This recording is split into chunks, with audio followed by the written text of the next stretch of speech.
Digital 410 Media proudly presents the What's the Scuttlebutt podcast with your hosts, Don Abernathy, Jeff Copsetta, and Dennis Blocker. What's up, what's up, what's up? Welcome to another episode of the What's the Scuttlebutt podcast, your favorite World War II based podcast. And we are back for 2024. We got the whole new gang back together. Joining us, as always, from the big-ass state in the union, as we were discussing prior to going on the air, Mr. Jeff Copsetta. Jeff, how you doing, sir? Great. I'm pumped about 2024, pumped about the new show tonight. And also joining us from the ranch, actually, no, he left the ranch, now he's at home, but formerly from the ranch, formerly a guest of the show, multiple guests, but now a new host, Mr. Dennis Blocker. Dennis, how you doing, sir? Doing great. Doing really great. It's good to be with y'all. I like that shirt. Yeah, check it out. Just a little state of the show for you guys. As you guys know, Henry took some time off to work on his book, and as you would assume, that's a long process. And so we wish Henry well and hope all things go well with his book. But even after his book gets released, which we have no date on that, but after his book does get released, there's tours and all that stuff. So he's going to be tied up for a very long time down the road. And so I'm sure he'll come back as a guest from time to time. But we're going to keep on trucking on as we've been doing for the last, 6 years now?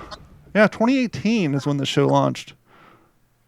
January 1st, actually January 7th of 2018, because that's what the logo stands for on Mr. Blocker shirt. Did you know that, Dennis? If you look down on your shirt, that's the US 01 stands for January 7th, 2018. That's what that stands for. That was the date our very first episode aired, and now you are part of the family and the history of the What's the Scuttlebutt podcast. That's pretty cool.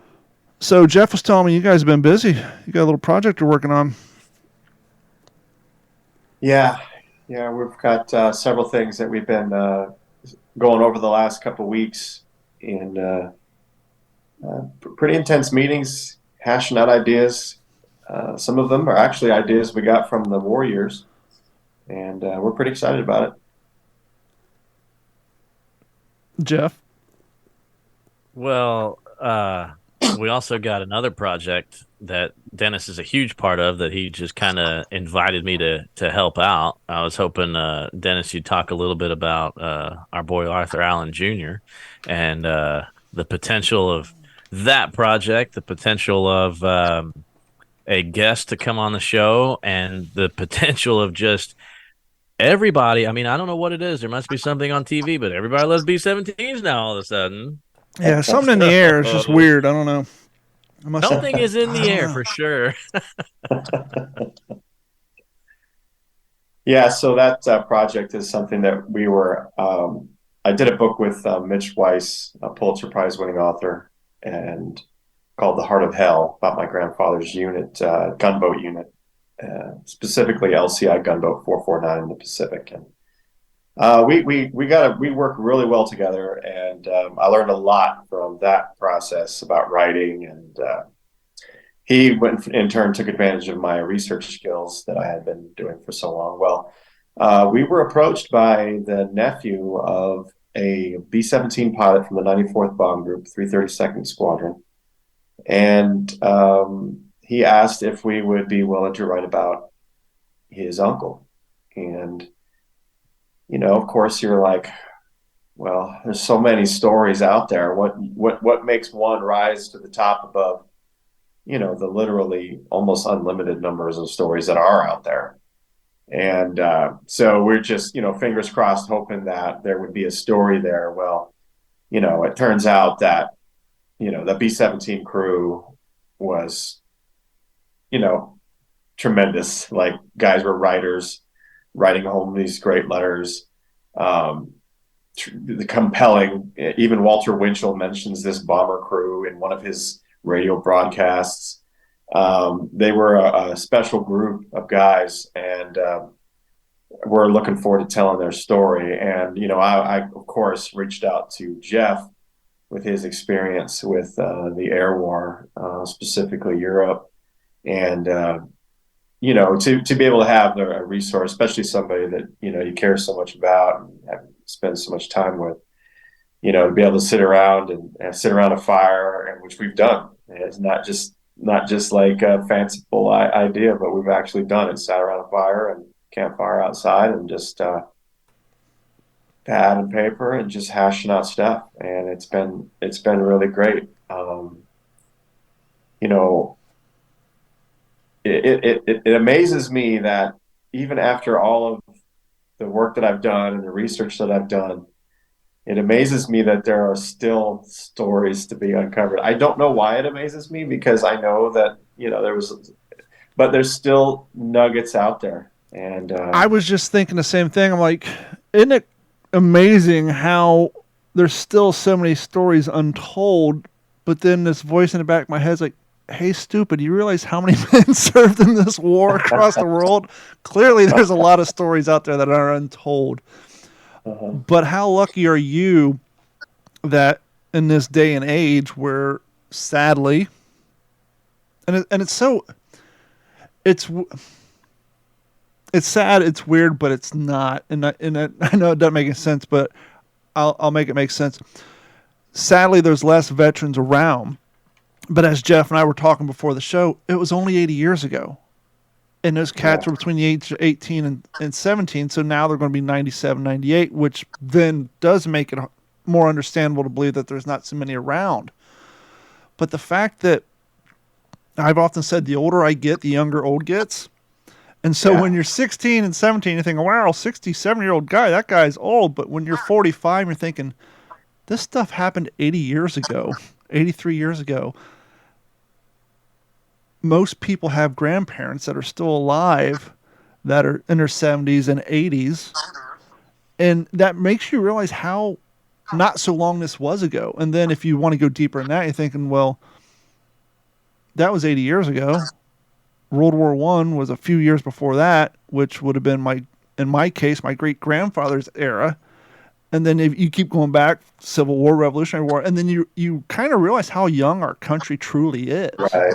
It's like, wow, that our country was founded 6 generations ago, like 6 grandfathers ago or 7. Right. It really, it makes you realize how young we are and how not so long ago that was. But then once you add that 18 on it, now they're 98 years old and they're less and fewer around. And so now we're at that point where we have to rely on the children and the grandchildren carrying on those stories for those who aren't around anymore. And we have to rely on those people's wives, sisters, and cousins, hopefully at some point, as in the case of your grandfather, relatives taking all their letters and have stashed them somewhere, and then someone finding them, not knowing they were there. Like, oh, I cleaned out grandma's, or I cleaned out my mom's basement and found my grandfather's letters to my grandmother's, and now here's all this new source material. And that source material is popping up all over the place, assuming, people's grandparents' stuff is tucked away in a basement somewhere. Perfect example, we talk about my grandfather all the time. Every time I reach out to my mom, my aunt, hey, you got anything on my grandfather? Oh, it's in your Uncle David's basement. Okay, so I'll have to wait until Uncle David gets around to clean out his basement, I suppose. And that's how a lot of this stuff gets unearthed. One day, someone finally does that spring cleaning, and oh, look what we found. Yeah. And then you got to find some enthusiastic person like you and Jeff to bring it to life, put it in paper, and make it available to the world. Yeah, that's right. It's pretty exciting, really. When the World War II veterans were still with us and alive, it was still a challenge, because your challenge was to get them to talk about it. The worst day of their life in many cases. But I had a really different kind of a bearing about me, that these guys just all opened up to me and just trusted me with their stories. But what I think that even more interesting now is, as far as like from a researcher point of view, is the being very ingenious and the different routes that I'm having now to get the story from, specifically exactly what you said, that now we're having to reach the family members, right?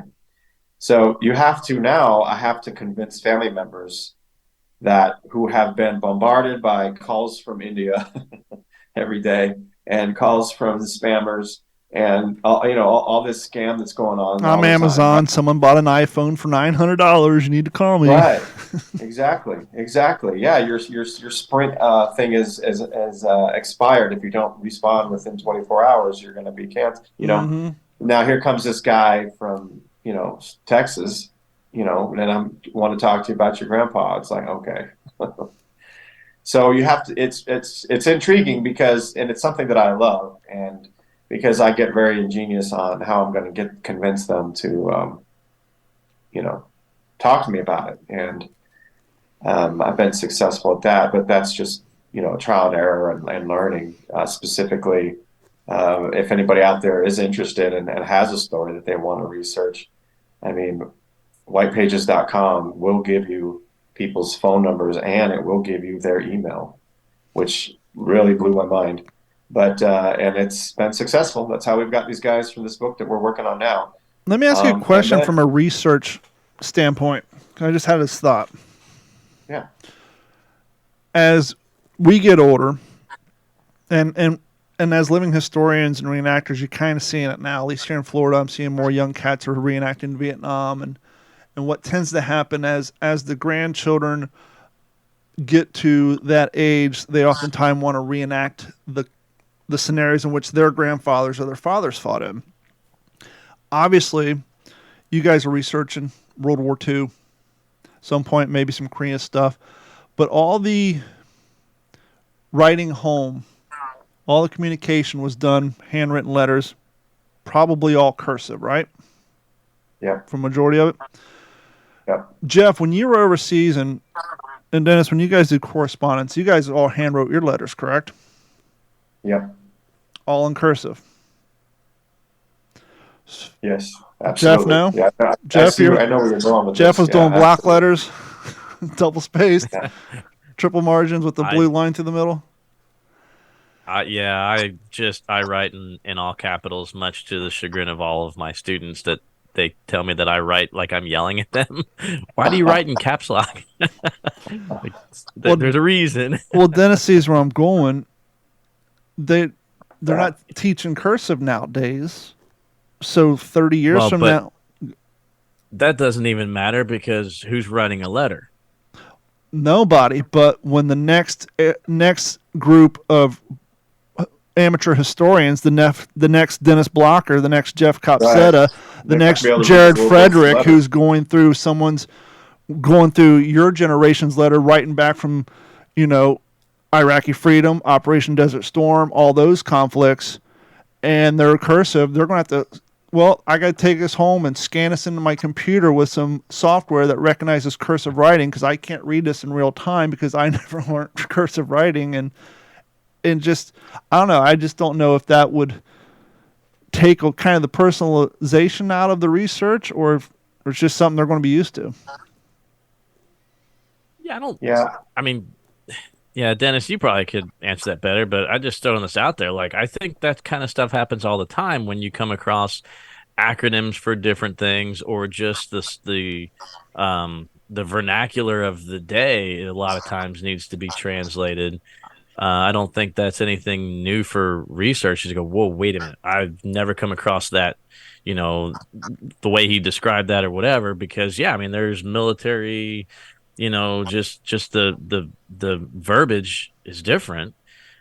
Just like it was. I don't think that somebody at the turn of the century could look at a letter from a Civil War soldier and go, what does that even mean? And they probably just, shortening the word regiment, for example. But if you don't know, the chain of command in the military, I think civilian researchers still have that a little bit of a block there.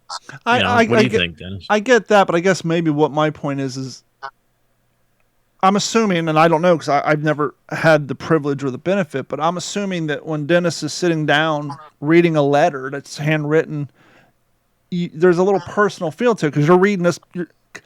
Perfect example. Back in the day when CDs came out, you'd go to the music store, you'd buy the CD, you would open up the catalog, and sometimes the lyrics were typed out, and sometimes the lyrics was a photocopy of Kurt Cobain's handwriting or Trent Reznor's cursive handwriting, and to me, it felt more personalized. It felt cooler. Like, oh, I'm reading it straight from his hands, his mind, because you're reading a copy of his cursive writing opposed to some intern typed it out at the CD company.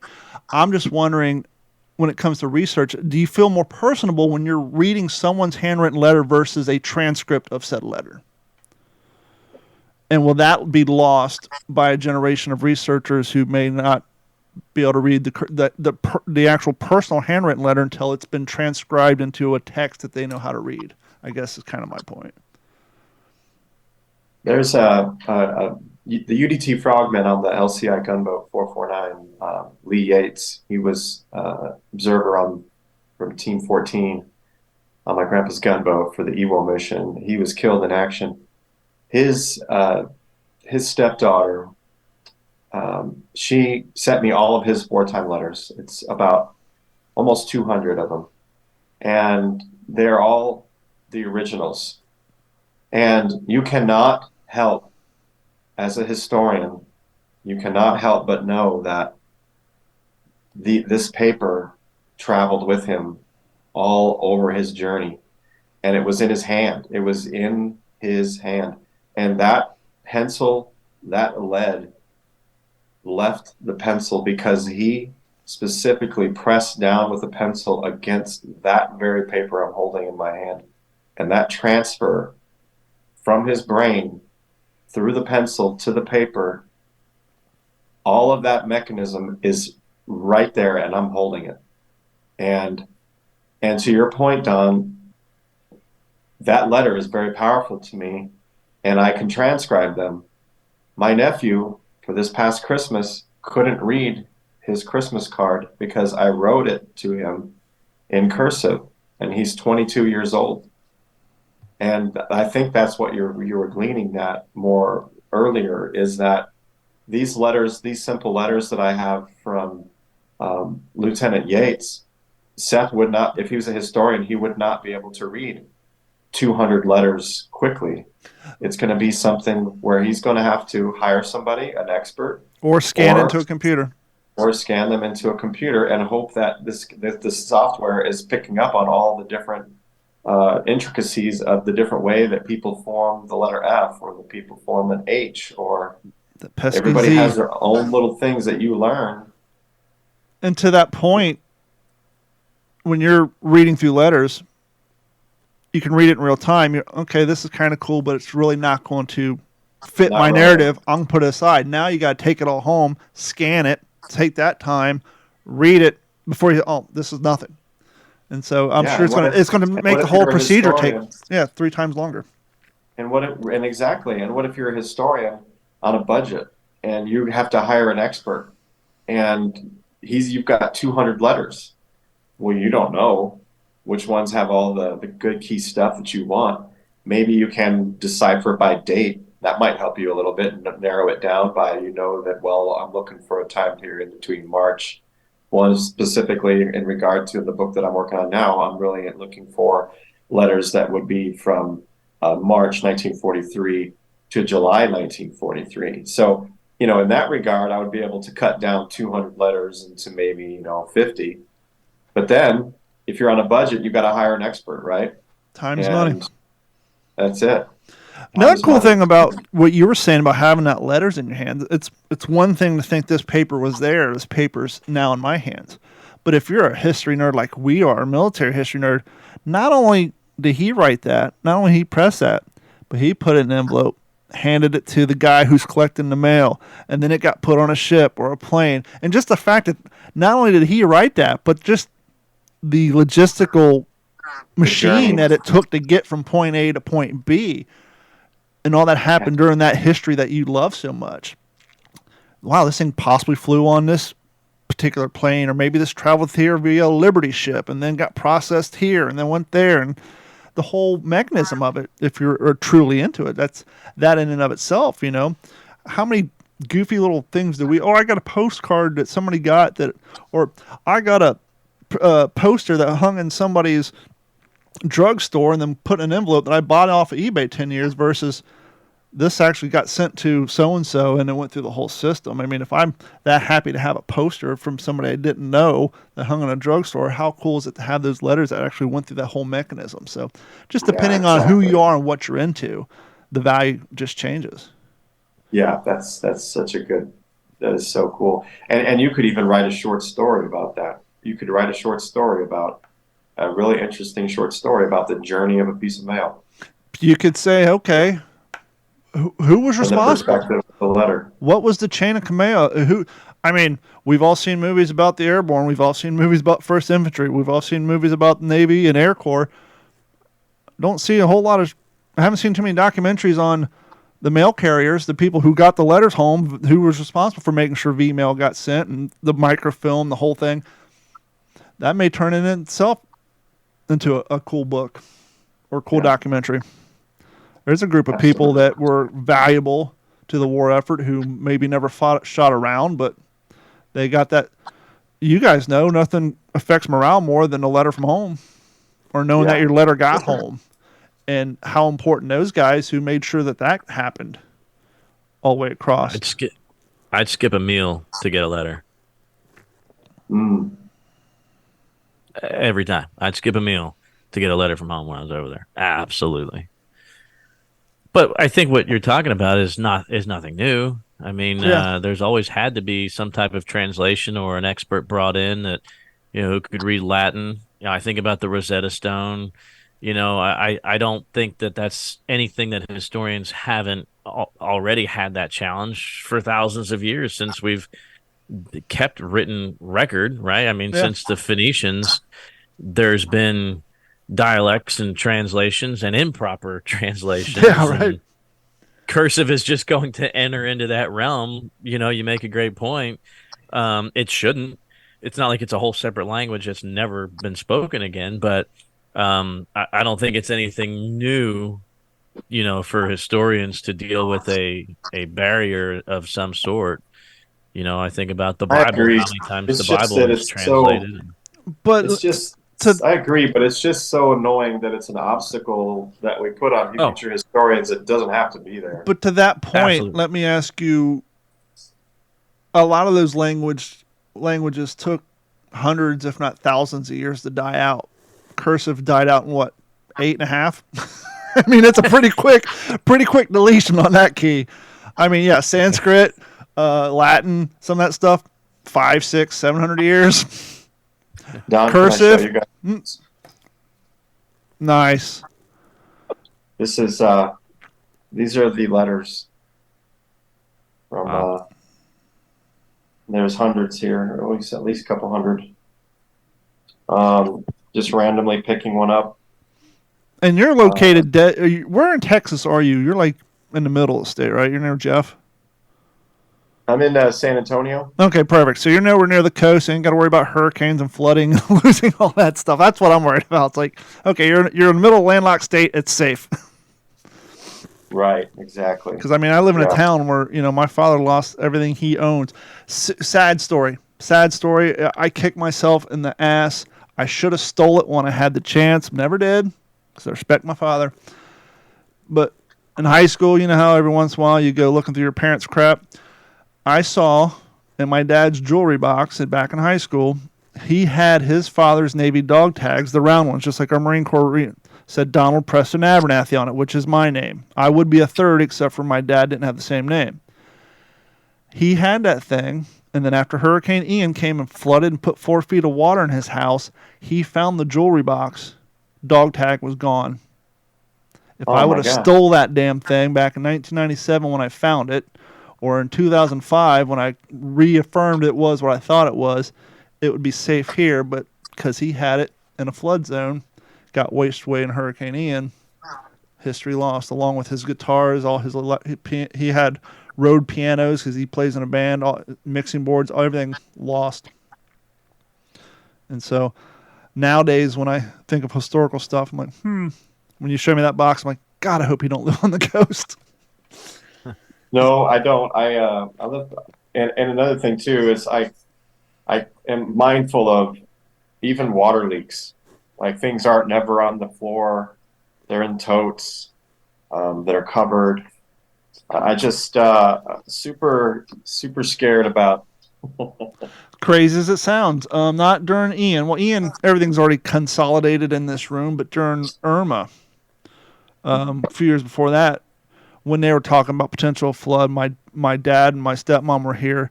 I took all my valuable stuff in case we had to get on the roof and put it in this room, and my M1 Garand, none of my reproduction shit, but some of my true to life historical stuff. I picked and chose a few things that if we had to get on the roof, I felt it had historical enough value that it was going on the roof with us.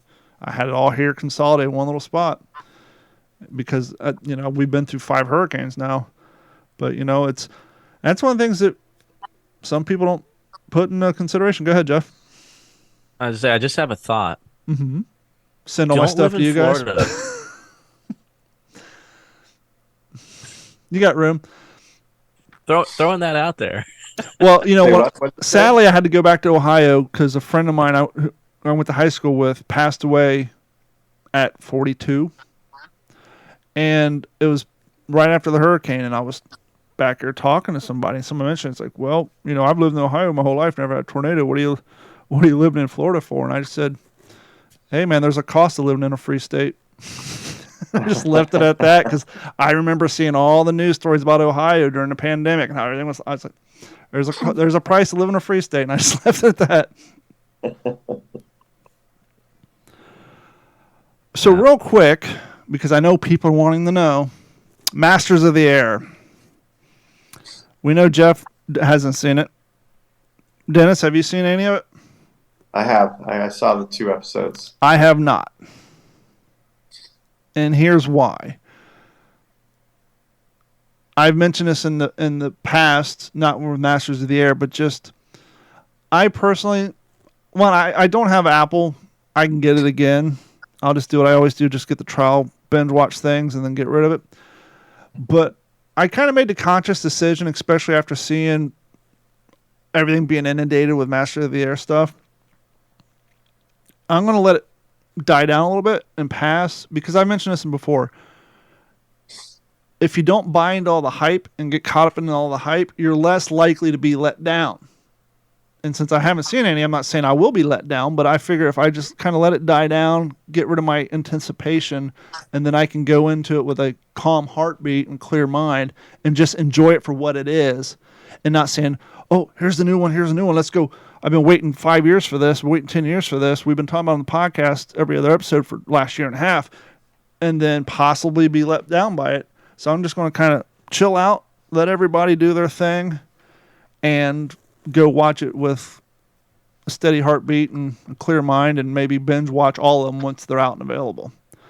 To that point, without giving away spoilers or anything like that to our audience, you've seen the first 2 episodes, you said?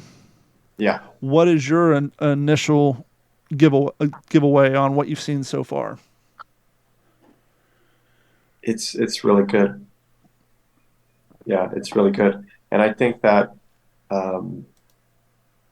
as historians and folks who love the subject, but also as folks that are mature and have life experience, that we know that they have to take some license with things, because to move the story along, and they have to combine characters into one, and they have to combine events sometimes to move the story along faster, because they've only got 8-10 episodes, whatever it's going to be. So you just have to be mature enough to realize that it's not going to be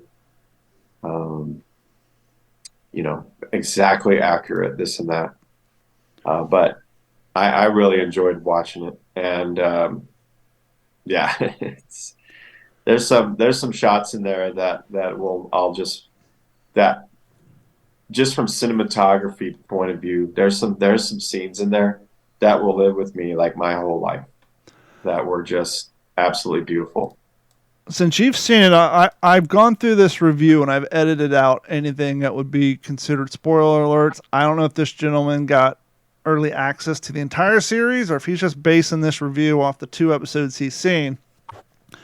This is from a website, cbc.ca. It's a Canadian news entertainment site. The gentleman's name is Jackson Weaver.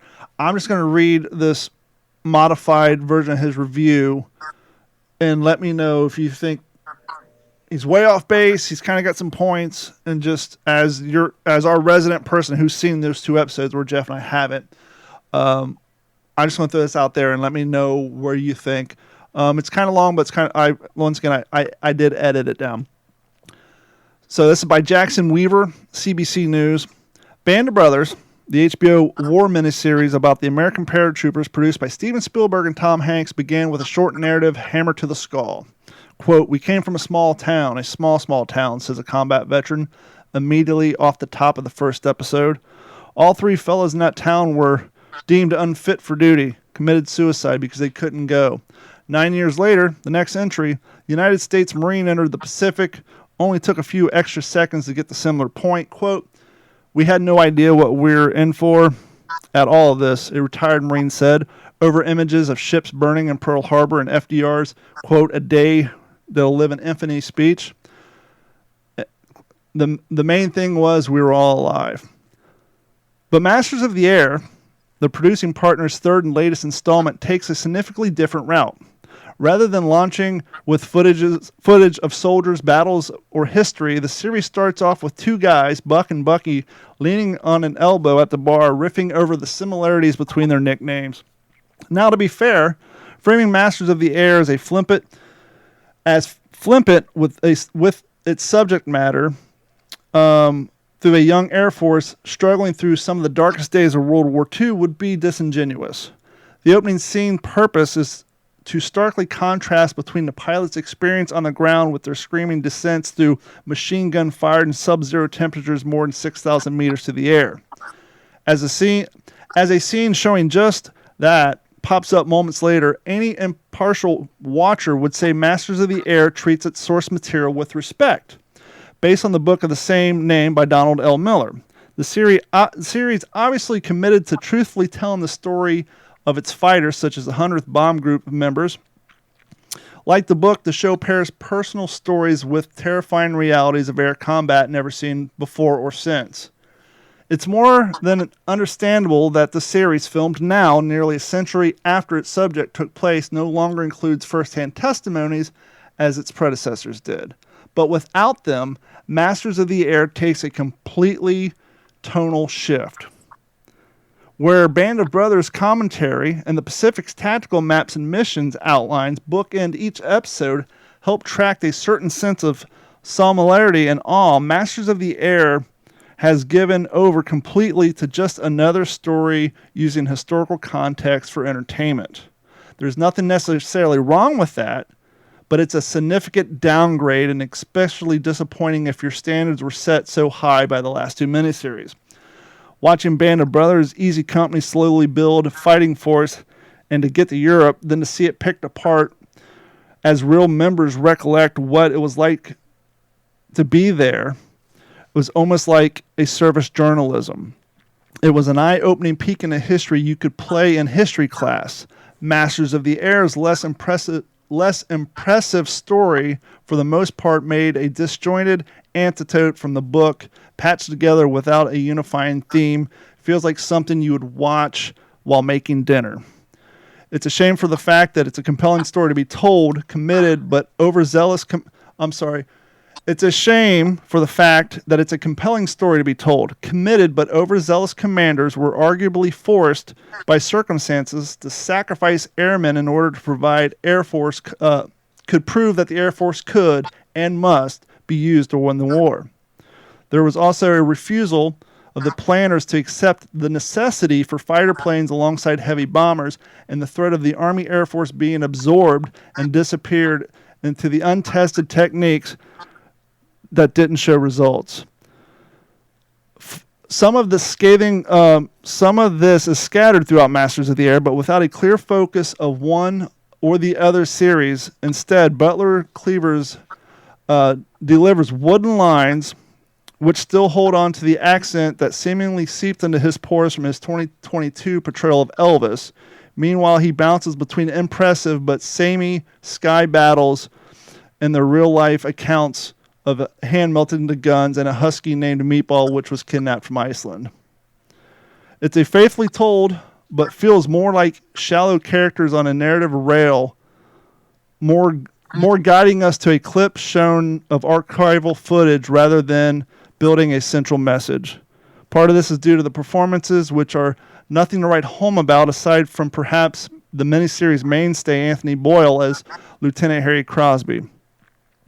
Part of this is also the writing, where Band of Brothers gives us a morally dubious Captain Sobel.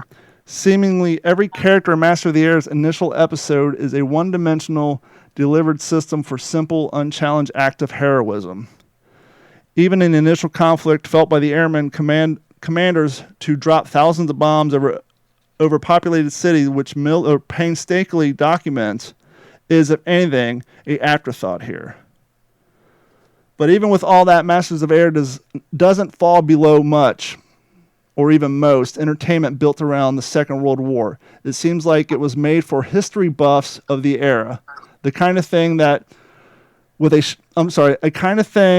that those with a shelf crammed full of books about the era, a travel history guide of memorials, to do it, and a deep affinity for Oppenheimer should probably love.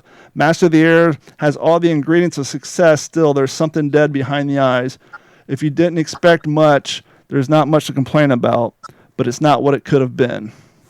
Is that harsh, or does that seem like maybe a little on point? It sounds like you did see probably the whole series. It's interesting because, I mean, I could see some of his points for sure, but as in anything, you'll get, 5 people will watch it and they'll have 5 different viewpoints on, what they saw about it. It is interesting though that he comes at it almost as if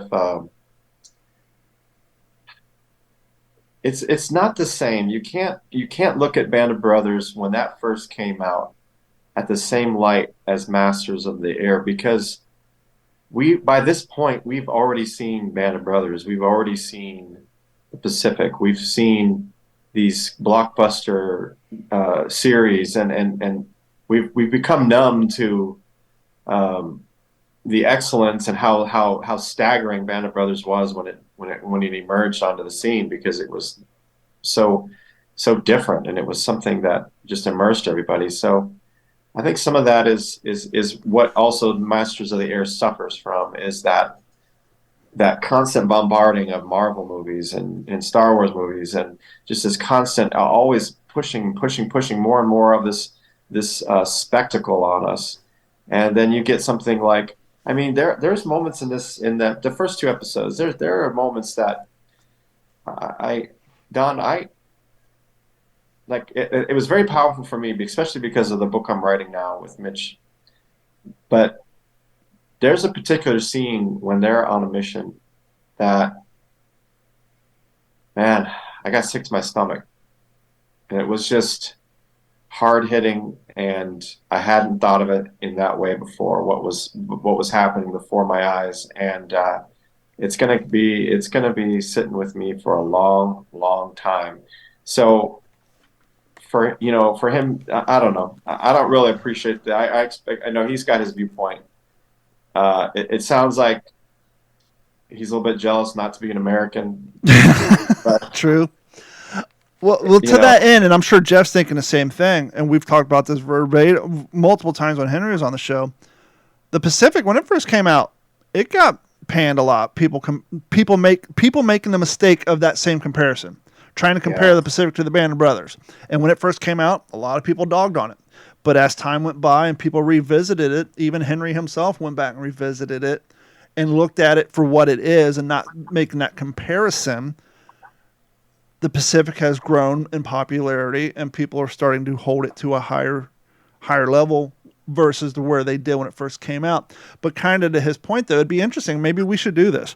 After the entire series has been out for a while, we should find somebody or force somebody in our life who isn't in the World War II, make them sit down and watch the whole series.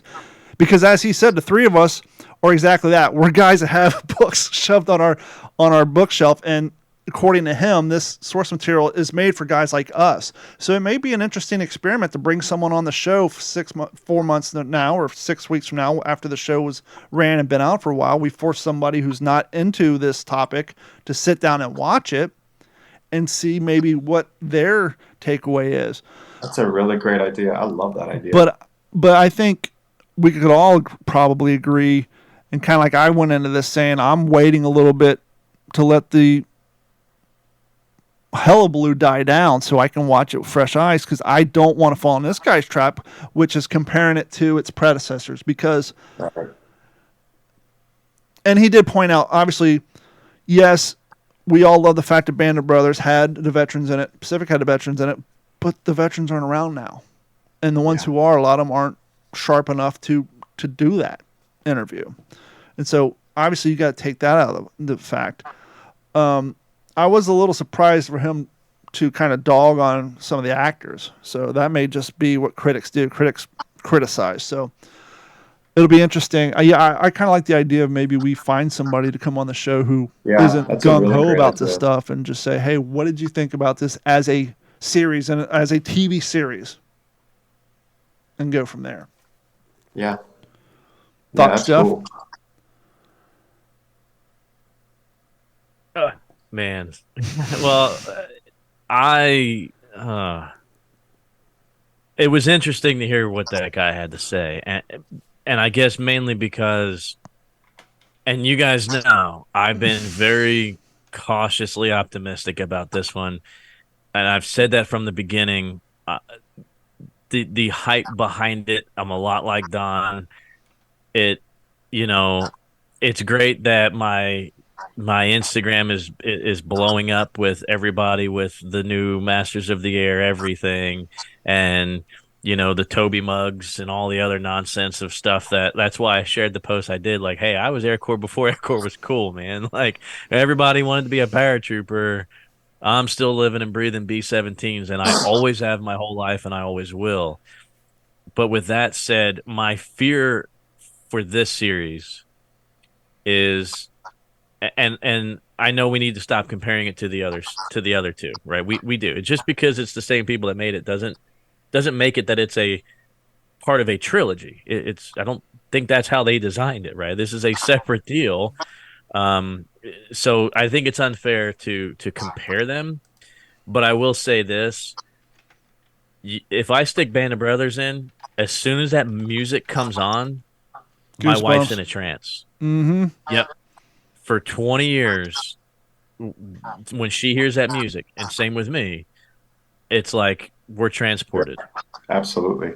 And my wife would have never watched that without me, right? I mean, and now she's a huge World War II buff. She loves reading about the home front. She's just enthralled with the Holocaust. But is some other, guys like us, right? Let's say there's some living history reenactor out there that he also loves B-17s. And he wants to sit down with his girlfriend. Is this series going to capture her imagination to go, wow, I can't believe these guys did this?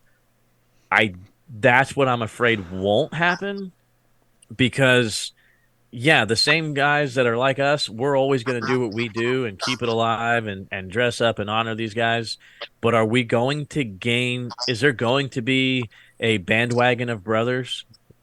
It's funny you brought that up, because we've talked about this so many times. Like, we never understood, because I wasn't a living historian when Band of Brothers came out, but now we're kind of in that old man living historian seat.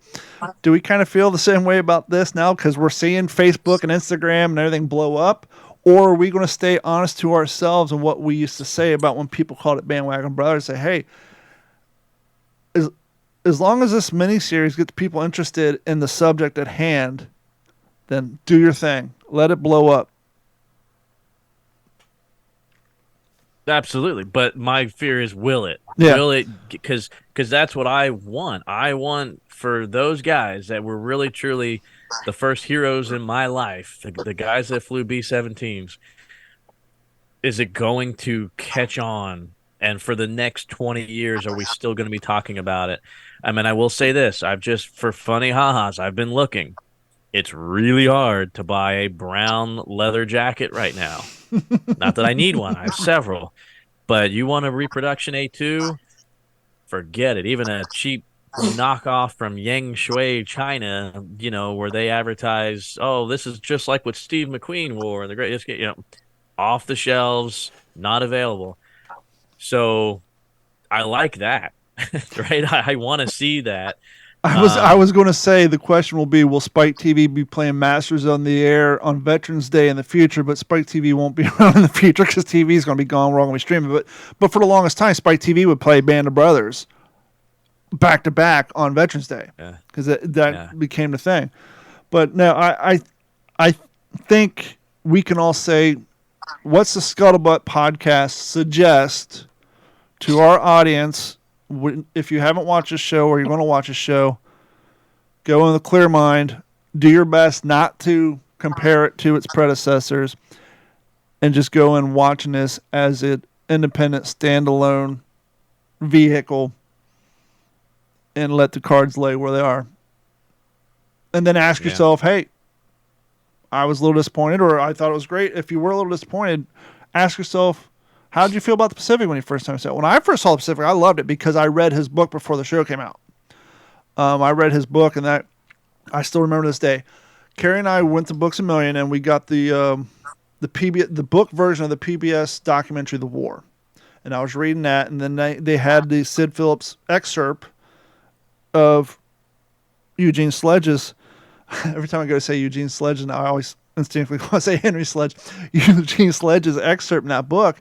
And when I read that, I went on to eBay and I got a 1983 paperback copy of With the Old Breed, and I read that, and I went and told Carrie, I'm like, hey, if Steven Spielberg and them do another Band of Brothers, it's got to be on this guy. And like 6.5 months later, they announced, hey, we're going to do the Pacific. I was like, sweet. And so I read the book again before the show even came out. So when the show came out, I was already gung-ho for it because I love the book so much.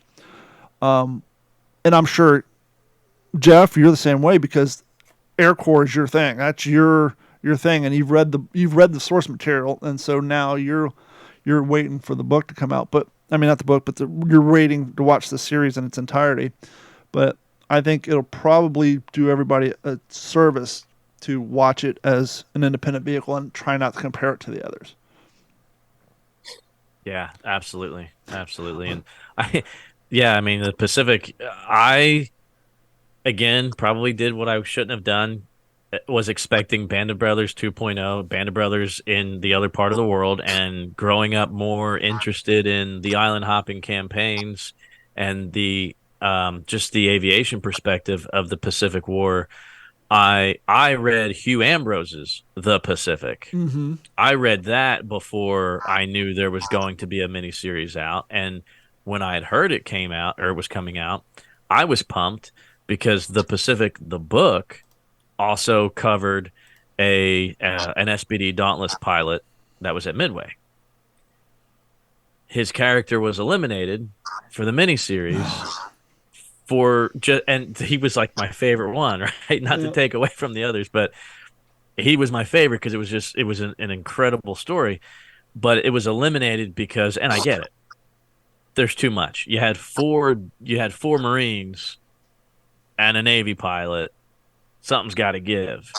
So, it made sense the odd man out was eliminated for sake of just easy storytelling and the fact that guys, their paths kind of cross with, Lecky and Sid and Eugene. So it made sense that these war memoirs and these guys actually, serving together, it helped create that bond that we had in Band of Brothers because it was Easy Company.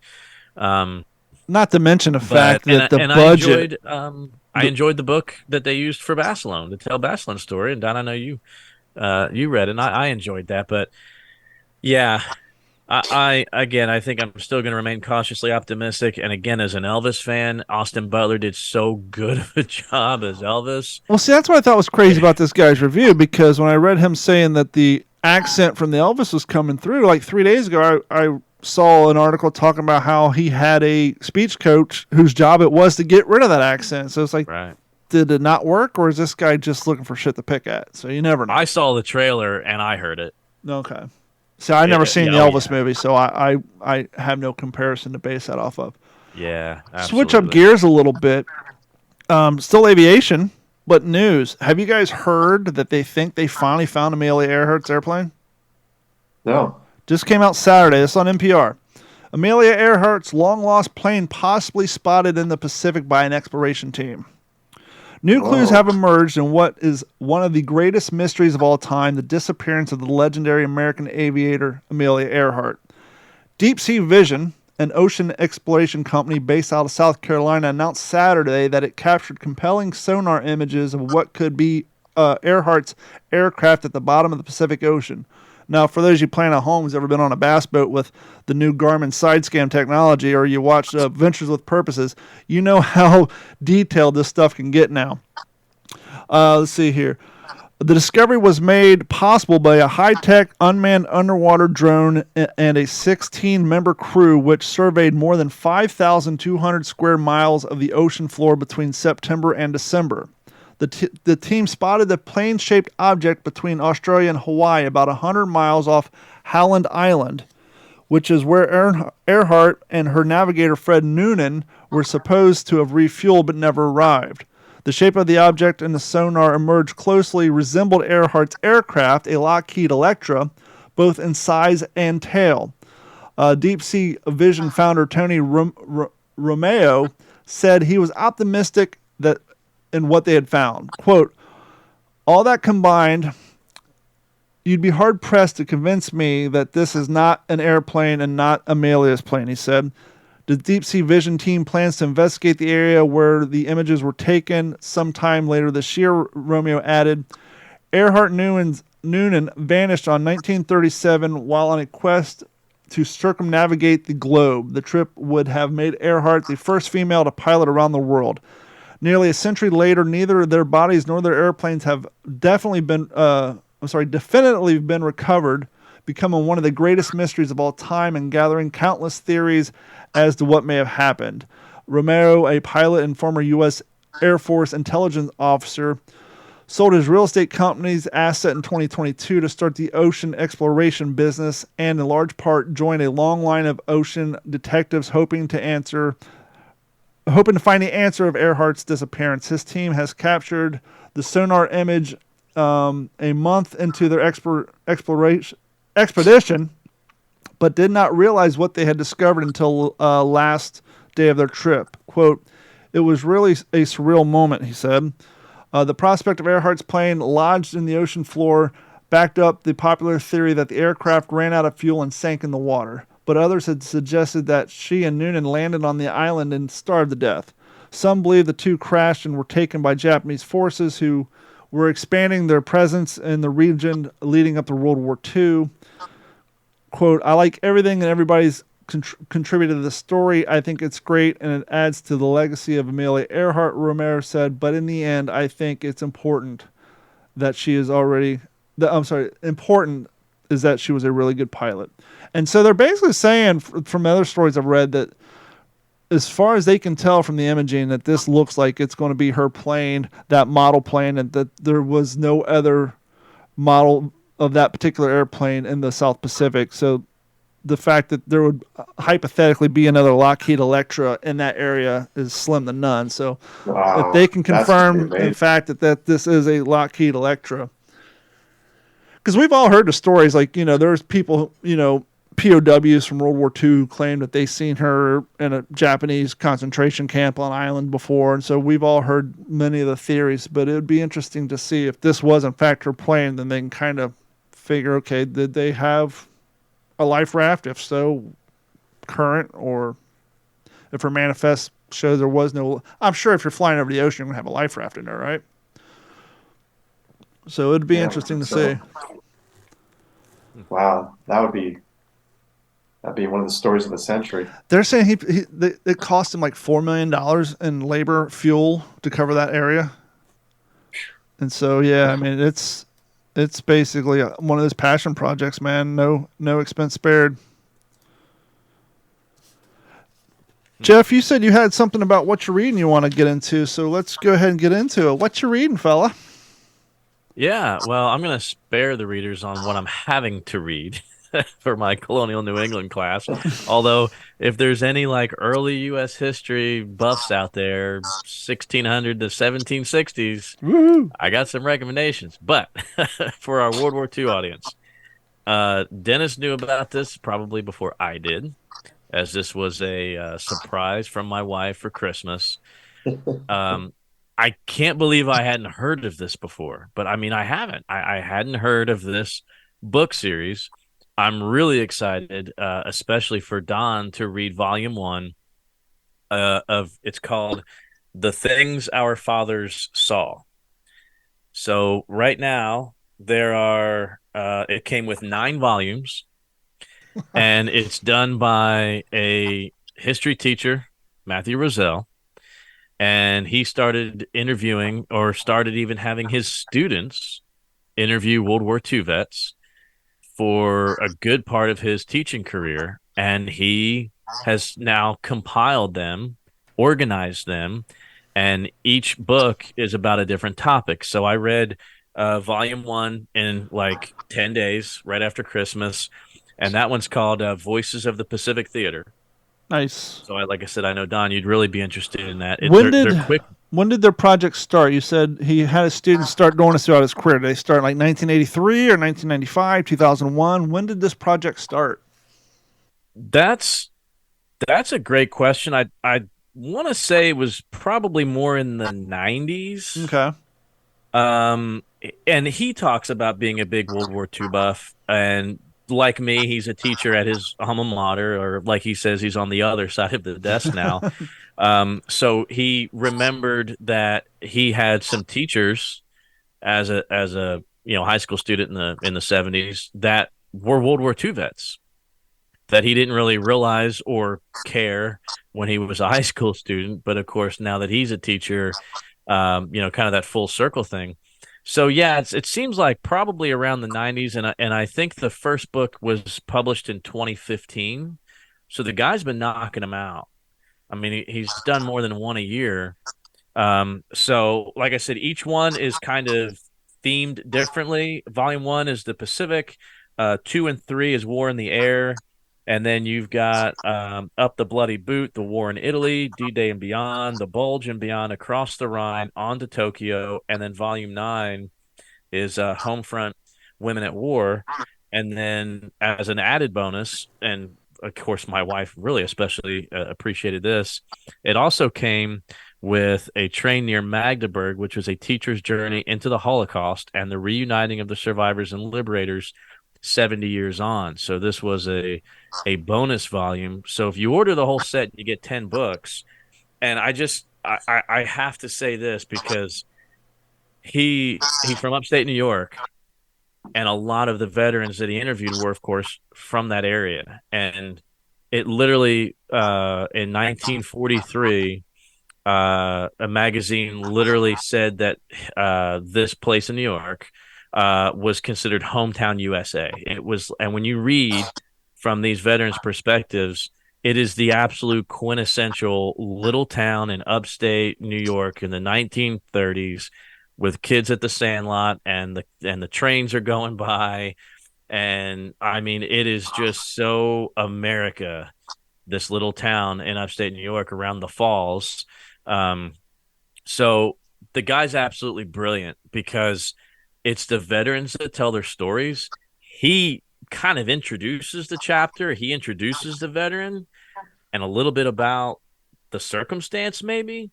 But for the most part, he's just peppered in here. This guy didn't like sit down and write all of these novels. He just organized them. He's filling in the gaps. He's filling the gap, and he's a great writer. And the part that is the veteran speaking, some of the times is transcribed from an interview with a student, and he tells you that. And sometimes, there's one of the Iwo Jima veterans literally tells this kid, "Look, I hope you'll never have to tell a story like this when you get to be 87. I hope you'll never have to do that." And does he give each student their fair credit in the book, saying, "Hey, this part of the interview was conducted by Stephen Smith"?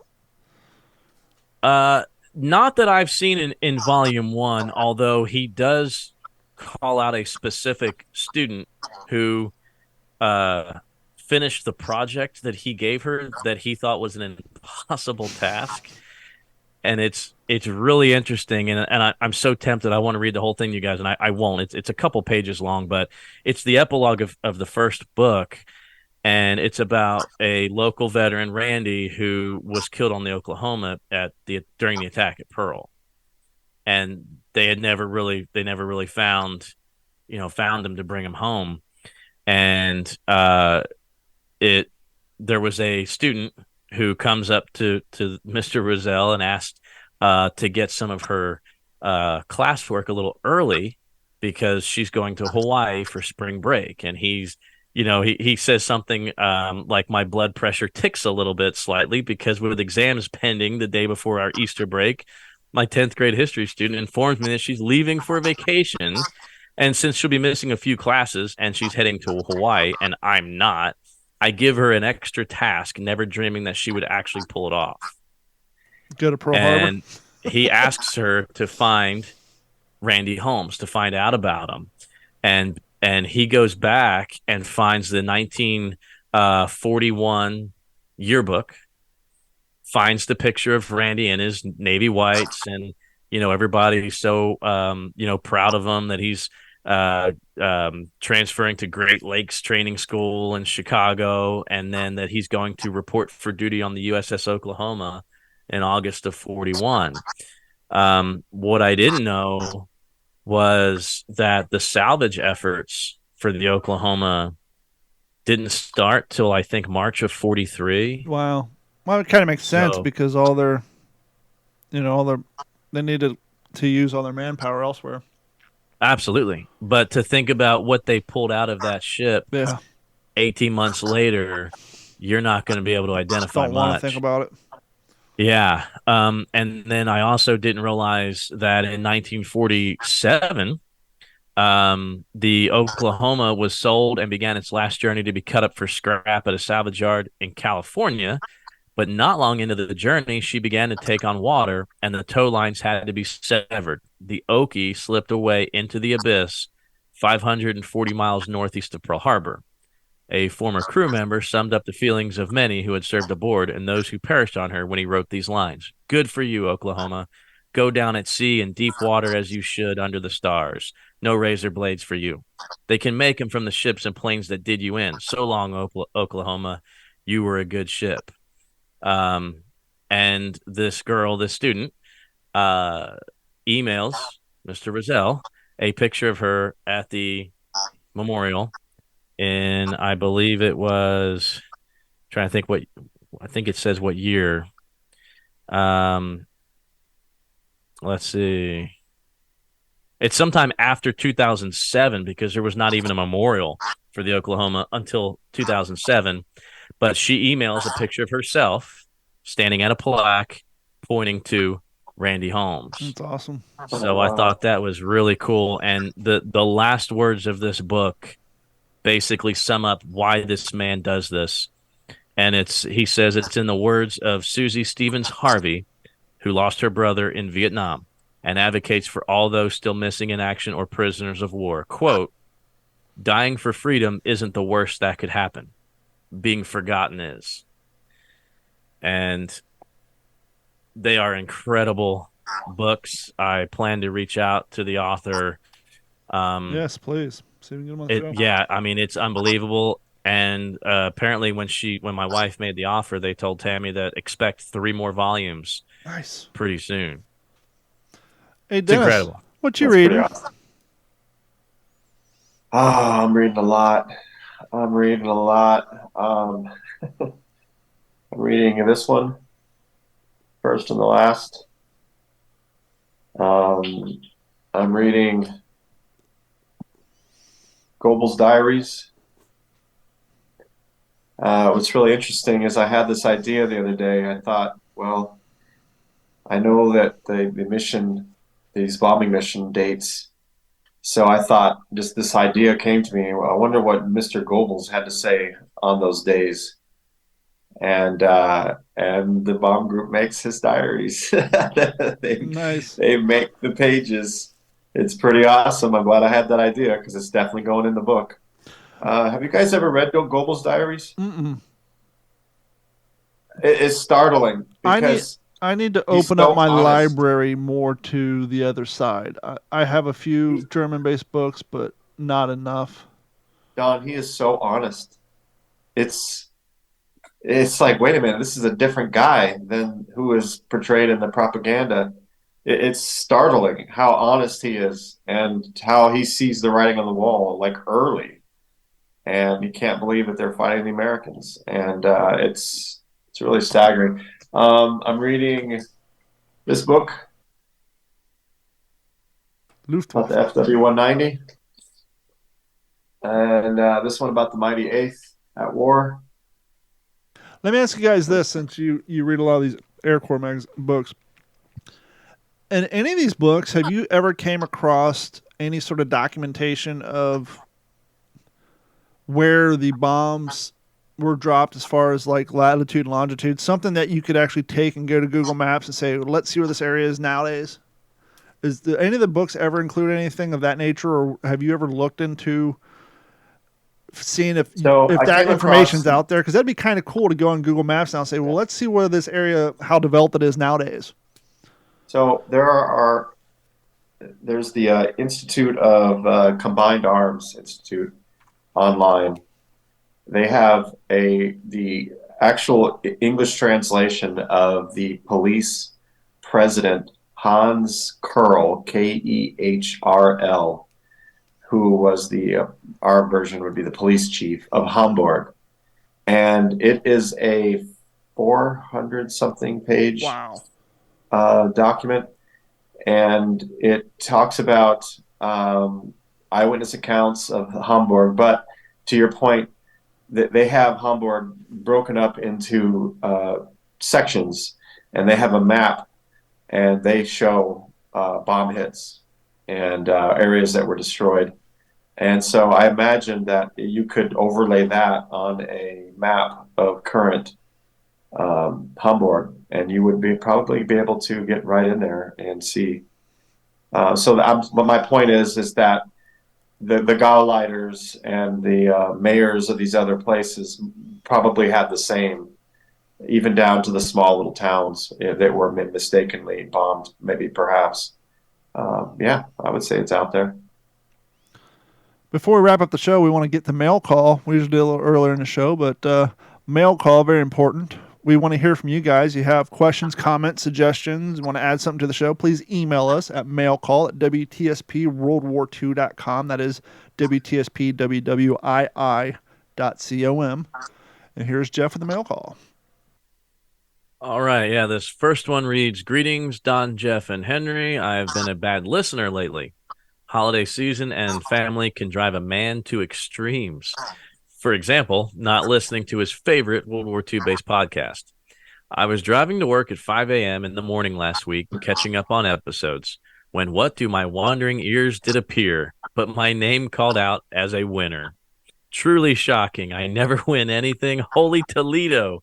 A major award, I gather you guys are getting the movie reference.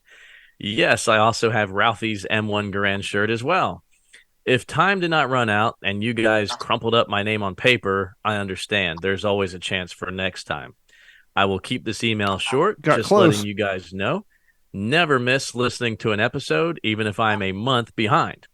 The three of you do an outstanding job and are much appreciated by this subscriber. I will start throwing an email your guys' way more frequently. Both my grandfathers were World War II veterans. One was an Army mechanic that served in the CBI theater rebuilding Burma Road. My other grandfather was a submariner. What episode was that when Don learned submariner was one word? Just kidding, Don. He was on the Perch, SS-176. He was also a POW for 3.5 years. There's a very interesting story attached to that I will share if you guys are interested. I will sign off for now. Keep up the awesome work. Your podcast is appreciated greatly. Sincerely, Joe Schwartz." Now, Joe, don't I get credit in knowing that a submariner is a man and a submariner is a watch? I should get some credit for that. If you guys don't know what he won the first Patreon giveaway, which was the print of Get Off the Beach, which we have shown. You guys seen the pictures on Instagram, but we want to announce that it's not too late. Coming up probably at the end of February, because we're just now getting back in the steam of things. If you guys haven't done so, head over to WTSPWWII.com, click on the link for Patreon, or just go to patreon.com and type in 410 Digital 410 Media, and you can find us. And it's upside down. Next one we're giving away is the second print from the Henry Sledge collection. He got these when these prints were made. And this one is this guy right here. Another beautiful print. This one is entitled Off the Line. And you can see the guys coming back all battle hardened and war weary from their battles. And all you have to do to get registered to enter, and if you're already a Patreon subscriber and you haven't won yet, so that means only one person is not entered to win. As long as you're an active subscriber and your account is up to date, you're entered to win. We're going to do a drawing probably at the end of February, maybe the beginning of March, and that'll be the next one giveaway. Don't matter which tier you are a member of. Just sign up for any of the tier. You can't be, I'm not sure how, but we have a few people that signed up for Patreon free, which you're not registered. So you have to be at least paying $1.50 a month. There's 3 tiers. There's a $1.50 a month plan, a $3.50 and a $7.50. We've been saying for years, if you're a member of the $7.50 after 2 months, you get a t-shirt, kind of like the wonderful one Dennis Blocker's wearing. But we decided, why be limited to a t-shirt? We'll reach out to you. You can get a hat if you want a hat. You want one of the awesome WTSP coffee mugs. You can't really see mine because of the light. I got the gray one. Jeff has the black one. You want a hat, t-shirt, coffee mug, anything in our store. If you're a $7.50 a month subscriber after month 2, we'll reach out to you. I got a couple of shirts to send out this week. I sent a few of them out last month. After month 2, I'll reach out to you. The only thing you have to be aware of is you need to check your email from time to time, or just log into Patreon, download the app. All our communication will be done through Patreon, which will send you an email. So if you're going to sign up, I know people have a tendency to sign up for things with their secondary or their spam email that they want all their spam to go to, and they forget to check it. If you're a winner, we're going to send you a message to Patreon, which will then go to your email. So you need to make sure you either check your email or go to Patreon every once in a while, so that if you are a winner, we need to A, confirm that your address we have on file is correct, and B, that you're still active subscriber. So all you have to do is sign up and subscribe to any of those tiers, and you'll be entered in to win. And we're going to continue to do more of these in the future. And Jeff, you have one more mail call, I believe. Yeah, and there's another way to make sure if you're a winner or not is to listen to the show.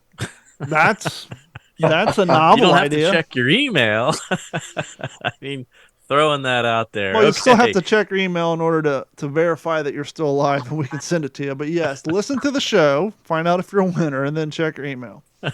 And still, you want to check your email from time to time, because I'll send out messages occasionally saying, hey, you want some free stickers, or we do giveaways all the time. So, all right.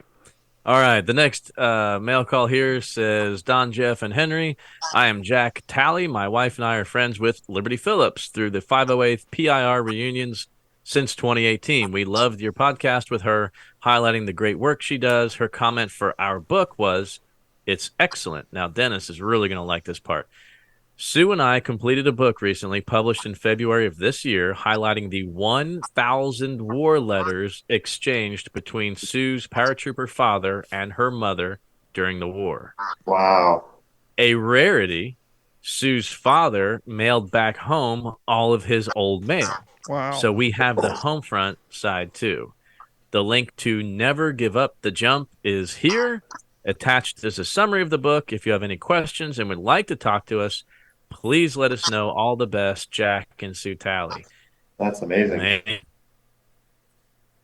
I feel like we need to be booking them for this spring, because that sounds like an interesting story. I haven't read the book review yet, but I definitely will. 1,000 war letters. My gosh. That's incredible. That's pretty awesome. Yeah. I have every one of the letters that she sent me when I was over there. She has everyone I sent her. I doubt they add up to 1,000. But I'll tell you what, Especially I'm with you probably writing the in last block letters. generation of fighting men that still has letters that we kept, because who keeps a text message, right? Before we wrap up the show, Jeff, you got anything coming down the line? Blue Bonnet Air Show in my neck of the woods is like 6 weeks away. 16 March 2024. If you're in Central Texas, come out and see me. I thought I was going to have an update for our Eureka Beacon film that we're doing, but it looks like that may be pushed off till summer. So just reading away and doing, I'm kind of at Dennis's beck and call, and anything that has to do with the B-17, he gives me a shout and a lot of fun. So, Dennis, you got anything coming down the line or anything you want to get out there? Yes, sir, I do. I think we started off talking about the Masters of the Air, and I think it'd be kind of appropriate to end off with this diary entry from Dr. Joseph Goebbels, Hitler's right-hand man, Please. number 3 in the Reich. He writes on May 25th, 1943. So the 94th Bomb Group has a couple missions under their belt by this time. He says, "The critical thing about it is that industrial and munitions plants have been hit very hard. One can only repeat about air warfare. We are in an almost helpless inferiority and must grin and bear it as we take the blows from the English and the Americans." Pretty powerful stuff.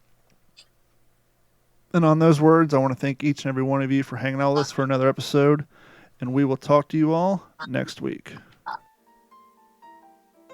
This week's What's the Scuttlebutt Patreon shout out. We just want to give a heads up and a shout out to Nick Ledette, John Kraft, Joe Schwartz, and DJ Bowen. Thank you guys so much for supporting the show and what we do here at the What's the Scuttlebutt podcast. This has been a Digital 410 production.